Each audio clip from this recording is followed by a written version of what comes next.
आवडीदार रेसिपीमध्ये तुम्हा सर्वांचं स्वागत आहे. तर आज मी बनवणार आहे गुलाबजामुन. तर त्याची रेसिपी सांगते. तर मी इथं चितळेचं गुलाबजामुन मिक्स आणलेलं आहे. तर याला काही जास्त मेहनत नाही लागत, खूप लवकर होत आहे. तर मी दाखवते. तर मी 200 ग्रामचं पॅकेट घेतलेलं आहे. तर 1 लिटर पाणी टाकणार.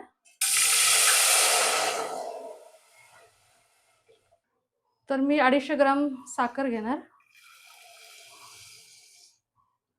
मी 2 विलायची अशीच फोडून टाकलेली आहे.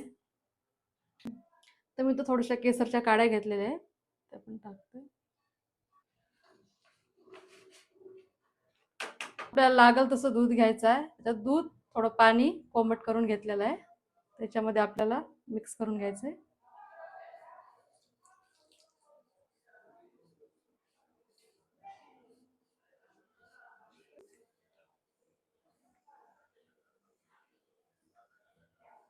तर मी थोडंसं परत टाकून घेईल. तर बरोबर आपल्याला 1 वाटी लागते, जास्त नाही. तर आपल्याला अशा प्रकारे पीठ मळून घ्यायचं आहे. तर आपलं हे झालेलं आहे. तर आपला गुलाबजामुनचा पाक इथं तयार होतोय.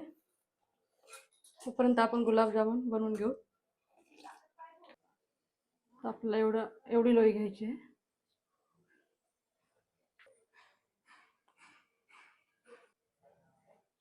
तर आपल्याला अशा प्रकारे सगळे बनवून घ्यायचे आहे.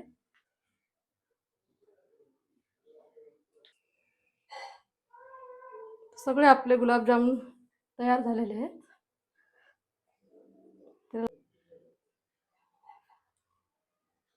तर मी तुपामध्ये तळून घेते. तेलात तळलं तरी चालतंय.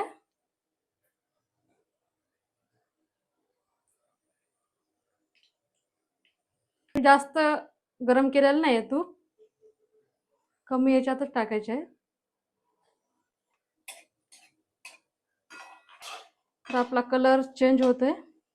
तर हे गुलाबजामुन बाहेरला परता पण खूप छान लागतात. तुम्ही पण करून बघा एकदा. इथं कलर बघू शकता तुम्ही, खूप छान आलेला आहे. तर आपल्या गुलाबजामुनला कलर खूप छान आलेला आहे.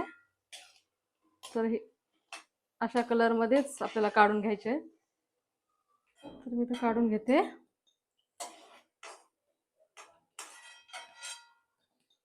तर आपली चाचणी तयार झाली आहे. मी गॅस बंद करून घेते.